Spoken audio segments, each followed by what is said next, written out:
ټوکه کوم درې بیتونه یو ادا دا ټوکه مخکې وکړم که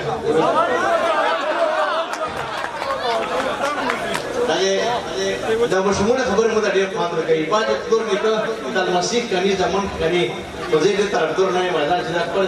دغه دی کړي عجیبه خبرې کوي یو کونډه به یې ځای و بیا ډېرې نه جګړه ترو چا مې مالټا ورکړه چا مڼا ورکړه چا مې یې چا ممپړي چا په جیټ کې بیا چې دا د ځای مخکې ورکول کې دا زمانه وخوړه چې دا یې کس ایستل شي نو کله چې د ورکه ایستل شو بیا به دا امیر به دا خبرې وې تقریر زمانه ته چې کله ایستل شي تو ته داسې ښځه کوم وایي دا تکه سپینه به وي دا سوي ترې سار به وي دا تکه تېره سترګې به وي چې کله د ورکه ایستل شوې ته وایي چې میرا وړي ټولې خبرې درته کوي میرې ورته وویل زمانه زه پوه شوم ته ستر شوی کېدای شي چېرته د سترګه سره وي ستا جینګېر ته وکړه زه دې ته وکړم ده ورته وویل چې تکې وي چا وایي چې کومې چې تکې پلمې ته وکړه میرې ورته وویل چې اوهو داسې عجیبه خبره دی ته مې تای ورکړه دا خدای نه راوکېږي بیا یې ورته وویل چې په صحیح بله ورته وښیه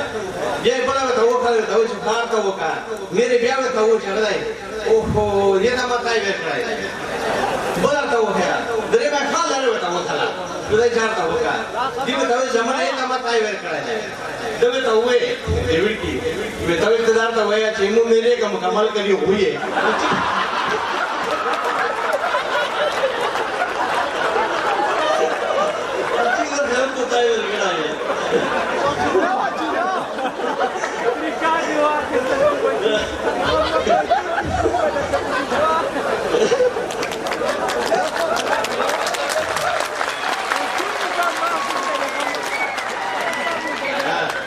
زي مشروع ده ممكن زي دیوالینه وي چې سنوري سي چې مینه کوم در سره دومره زړګی سخت نه لرم مینه کوم در سره دومره زړګی سخت نه لرم د بم په سر درته ولاړه یم وخت نه لرم زړه مې دا غواړي چې د تا سره په یو ځای وم خو بې وسیله سلیمان په شکل تخت نه لرم ما په تمام کلي کې پاک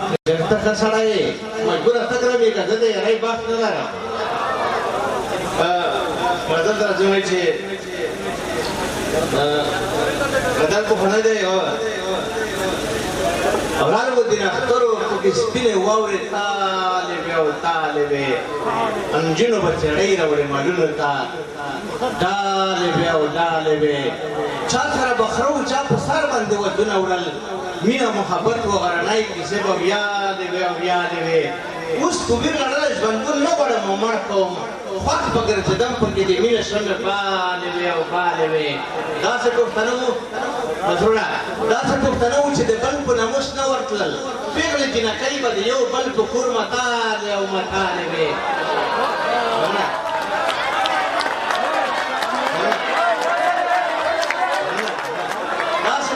داسې پښتانه وو چې د بل په ناموس نه ورتلل پېغلې جنکۍ به د یو بل په کور متالې او متالې وې مجبوره خوست ته راغلې بل قسم دستورګاډ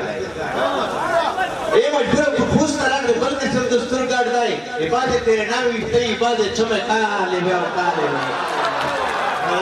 وې مجبوره خوست ته راغلې بل قسم دستورګاډ دی عبادت تیرې ناوې ویښته عبادت چمې کالې وې او کالې وې د توجه مننه کوم